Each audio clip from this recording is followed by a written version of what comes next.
శ్రీమాత్రే నమ. జయ గురు దత్తాత్రేయ నమ. ఈ వీడియోలో మనం కన్యా రాశి వారికి 2026 ఆగస్టు నెల మాస ఫలితాలు తెలుసుకునే ప్రయత్నంలో మరి ఈ రాశి వారికి ఈ నెల ప్రారంభంలో రాశి అందే శుక్రగ్రహ సంచారం ఇది కొన్ని విషయాల్లో చాలా అనుకూలంగా ఉంటుంది. అంటే ఎవరైతే సినిమా ఫీల్డ్లో మీడియా రంగంలో ఉన్నారో, అంటే చిన్న చిన్న ఆర్టిస్టులకి, మ్యూజిక్ డైరెక్టర్లకి, టెక్నీషియన్స్కి చాలా అనుకూలమైనటువంటి పరిస్థితి ఏర్పడుతుంటుంది. ప్రధానంగా ఈ రాశిలో ఉన్నటువంటి స్త్రీలకి కొన్ని అనుకోని ఇబ్బందులు ఎదురయ్యే అవకాశం ఉంది. అవి అనారోగ్య సమస్యలు కావచ్చు, వృత్తిపరంగా ఎదుర్కొన్నటువంటి సమస్యలు కావచ్చు, కొన్ని అపనిందలు, అపవాదాలు లాంటివి ఈ రాశిలో ఉన్నటువంటి స్త్రీలు ఎదుర్కోవలసి ఉంటుంది. అయితే రాశి అందు ఉన్నటువంటి శుక్రుడి పైన వక్రగమనంలో ఉన్నటువంటి శనిగ్రహ దృష్టి పడుతుంది. సో ఆ కారణం వల్ల కూడా ఈ రాశి వారు అధికమైనటువంటి శ్రమకి గురి కావలసి ఉంటుంది. మీకు కొన్ని డిసప్పాయింట్మెంట్స్ జరిగే అవకాశం ఉంది. అంటే ఎవరైనా ప్రేమికులు లాంటి వాళ్ళు ఉంటే ఏదో కారణం వల్ల ఆ ప్రేమకి విఫలం జరగడం కానీ, ఆల్రెడీ కుదుర్చుకున్నటువంటి వివాహాలు ఏదో కారణం వల్ల వాయిదా పడడం కానీ, అలాగే కొన్ని సంబంధాలు, పెళ్లి సంబంధాలు బాగా దగ్గరకు వచ్చి మిస్ అవ్వడం కానీ జరిగే అవకాశం ఉంటుంది. బట్ ఏదైనా ఈ రాశివారు శుక్రగ్రహ అనుగ్రహం పొందవలసి ఉంటుంది. అయితే ఇన్ని ఇబ్బందులు ఉన్నప్పటికీ కూడా జాతకుడికి 11వ స్థానంలో ఉన్నటువంటి ప్రధానమైనటువంటి 3 గ్రహాలు ఈ నెలలో ఇంచుమించుగా మీకు చాలా సహకారిగా ఉండడం జరుగుతుంది. అందులో నెంబర్ 1గా రవి గ్రహం. రవి లాభస్థానంలో ఆగస్టు 17 వరకు ఉండడం వల్ల ప్రభుత్వ పథకాలు మీకు అనుకూలంగా ఉంటాయి, ప్రభుత్వ సహకారం లభిస్తుంది. అలాగే తండ్రి గారు కానీ, సంతానం కానీ మీకు సహకరిస్తారు. ఈ సమయంలో మీరు ఏదైనా ఒక ప్రభుత్వ ఉద్యోగం కొరకు ప్రయత్నం చేసినా, పదవిలో అభివృద్ధి కొరకు ప్రయత్నం చేసినా, ఒక ప్రమోషన్ లాంటి కొరకు ప్రయత్నం చేసినా తప్పకుండా జరిగే అవకాశం ఉంది. ప్రధానంగా అనారోగ్యపరంగా ఎదుర్కొన్నటువంటి సమస్యలు ఒక మంచి వైద్యుడు మీకు లభించడం వల్ల, ఒక అడ్వైజర్ వల్ల వాటి నుంచి బయటపడడం జరుగుతుంది. ఇక ప్రధానంగా ఏంటంటే రాష్ట్రాధిపతి బుధుడు ఈ నెల 5వ తారీఖు వరకు దశమ స్థానంలో ఉంటూ అక్కడ ఉన్నటువంటి కుజగ్రహంతో కలిసి సంచరించడం జరుగుతుంది. సో ఆ కారణం వల్ల ఏంటంటే మీకు వృత్తిపరంగా ఎక్కువ ఇబ్బందులు ఎదుర్కొంటాయి. ఏదో ఒక అపవాదు, అపనింద, లేదంటే హెరాస్మెంట్ వృత్తిపరంగా మీరు ఎదుర్కోవడం జరుగుతూ ఉంటుంది. ఆ సమయంలో మీరు వృత్తిపరంగా కొన్ని చికాకులు రావడం కానీ, వృత్తి మానేయాలన్నటువంటి ఆలోచన రావడం కానీ, సడన్గా ఉద్యోగాన్ని వదిలిపెట్టడం కానీ జరిగే అవకాశం ఉంటుంది. కాబట్టి అటువంటి వృత్తిపరమైన ఇబ్బందులు కానీ, బ్లేమ్స్ కానీ ఉంటే మీరు ఈ ఆగస్టు 5వ తారీఖు వరకు వెయిట్ చేయడం మంచిది.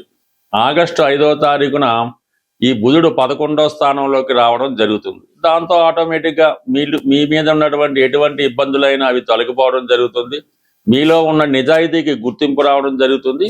ఆగిపోయినటువంటి బెనిఫిట్స్ ఏమైనా ఉంటే ఈ నెల 5వ తారీఖు తర్వాత మీకు రావడం జరుగుతుంది. అక్కడ ఉన్నటువంటి రవితో కలిసి ఏర్పడినటువంటి బుధాదిత్య యోగం గురువుతో కలిగడం వల్ల మరింత శుభ ఫలితాలు ఈ రాశిలో ఉన్నటువంటి విద్యార్థులు కానీ, వ్యాపారస్తులు కానీ ఎవరైనా సరే పొందే అవకాశం ఉంది.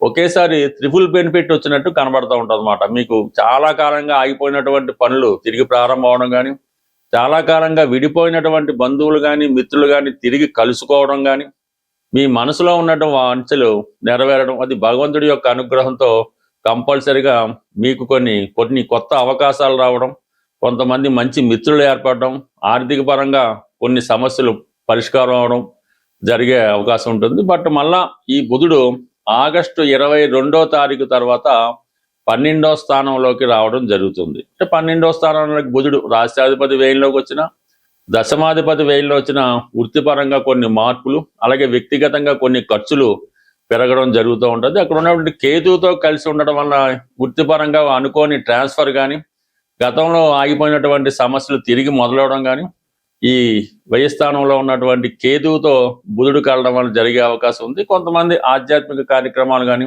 దూర ప్రాంతంలో ఉన్నటువంటి పుణ్యక్షేత్రాలు, ఆశ్రమాలు, ఆధ్యాత్మిక కేంద్రాలు సందర్శించడం కానీ, కొన్ని కొత్త విషయాలు తెలుసుకోవడం కానీ జరిగే అవకాశం ఉంది.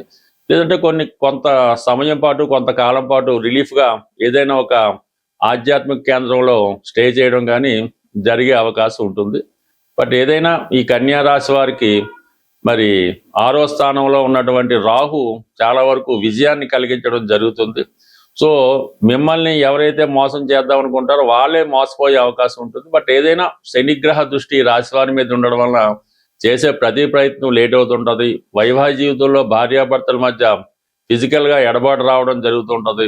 ఏదో ఉద్యోగ కారణం వల్ల, అనారోగ్య కారణం వల్ల జీవిత భాగస్వామితో కొంత ఎడబాటు ఈ రాశి వారికి తప్పకపోవచ్చు. ఇవన్నీ అయితే మనకి 5వ తారీఖు ఆగస్టు తర్వాత దశమ స్థానంలో దిగ్బలుడైనటువంటి కుజుడు కంపల్సరీగా వృత్తిపరంగా కొన్ని మార్పులు తీసుకొచ్చినప్పుడు కూడా కొద్దిగా హోదా, అధికార హోదా లాంటిది పెరిగే అవకాశం ఉంది. వృత్తిలో చాలా నిజాయితీగా, స్ట్రిక్ట్గా ఉండే అవకాశాలు కూడా కనబడతా ఉంటాయి. బట్ ఏదైనా కొన్ని ఉద్యోగ ప్రయత్నంలో మాత్రం, అంటే ఏదైనా ఓవరాల్గా పరిశీలించినప్పుడు ఈ రాశి వారికి ఉద్యోగపరంగా కొన్ని ఇబ్బందులు ఎదుర్కోవడం, తర్వాత వాటికి అవే పరిష్కారం అవడం జరిగే అవకాశం ఉంటుంది. మనం ఈ మాస ఫలితాలు, ఈ గోచార రీత్యా వచ్చే మాస ఫలితాలు గ్రహాలు పెట్టే వాళ్ళు కాదు, మనం కట్ చేసుకుందాం.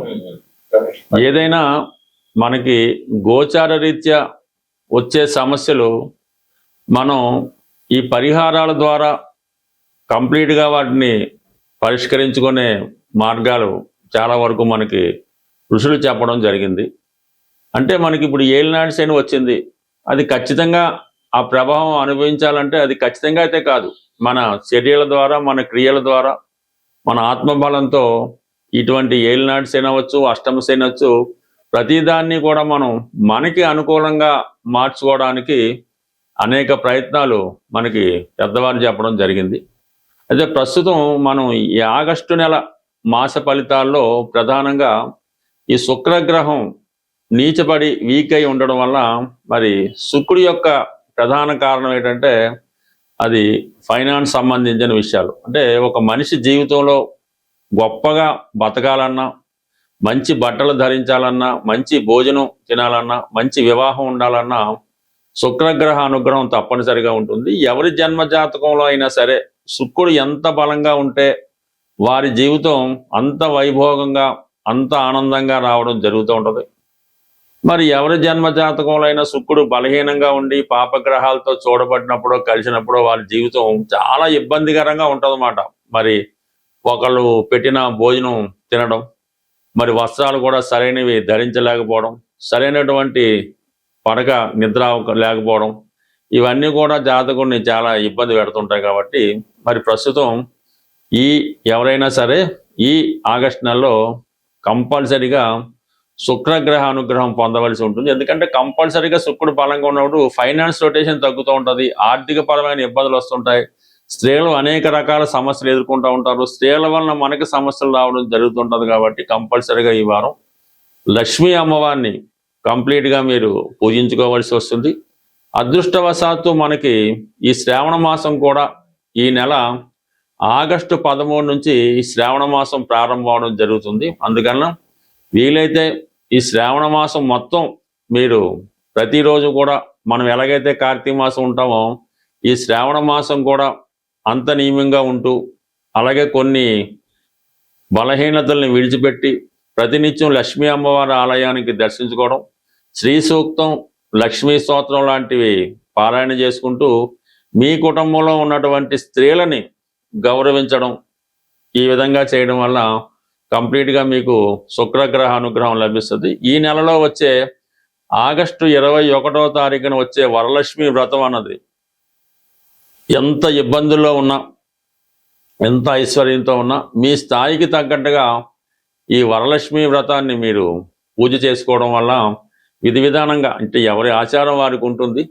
కంప్లీట్గా మీరు ఈ వరలక్ష్మి వ్రతాన్ని ఆచరించడం, ఏదైనా ఒక ప్రముఖ దేవాలయాన్ని దర్శించడం, అలాగే ఆ సమయంలో మీరు కంప్లీట్గా ఆ రోజు నియమంగా ఉంటూ స్త్రీలను గౌరవించడం ద్వారా మీ ఇంట్లో ఉన్నటువంటి స్త్రీలందరికీ కూడా వాళ్ళకి ఇష్టమైనటువంటి వస్త్రాలు అవ్వచ్చు, బంగారు ఆభరణాలు అవ్వచ్చు, ఏదో ఒక బహుమతి మీ కుటుంబంలో స్త్రీలకి ఇవ్వడం వల్ల అది సాక్షాత్తు అమ్మవారికే చెందుతుందన్నమాట. అటువంటి ప్రయత్నం మీరు చేయండి. ఉన్నంతలో ఉన్నంత చేసుకోవడం వల్ల కంప్లీట్గా మీకు ఈ లక్ష్మీదేవి అనుగ్రహం ఈ ఆగస్టు నెల, అలాగే ఆగస్టు 13 నుంచి ప్రారంభమయ్యే శ్రావణ మాసం, వరలక్ష్మి వ్రతం ఇవన్నీ కూడా మీకు అనుకూలంగా మారడం జరుగుతుంది. అది ఏదైనా కొత్తగా వ్యాపారం పెడదాం అనుకున్న వాళ్ళు ఆగస్టు 11 తర్వాత, అంటే గురుమౌఢ్యం పోతుంది, గురువు మళ్ళా ఫామ్లోకి రావడం జరుగుతుంది కాబట్టి ఆగస్టు 11 తర్వాత ధనానికి సంబంధించినటువంటి వ్యవహారాలు ఏవైనా ఆగస్టు 11 తర్వాత ప్రారంభించుకుంటే దాని తర్వాత మీకు ఆర్థిక పరంగా అనుకూలంగా ఉంటుంది. ఈ గురుమౌఢ్యంలో ఏదైనా కొత్త వ్యాపారం పెట్టినా, వివాహం చేసుకున్న, శుభకార్యాలు చేసినా అవి అప్పటికే కాకుండా జీవితాంతం దాని ప్రభావం మన మీద ఉంటుంది. కాబట్టి మీరు ఏదైనా శుభకార్యాలు, వ్యాపారాలు ఆగస్టు 11 తర్వాత ప్రారంభించుకుంటే శుభంగా ఉంటుంది. స్వస్తి.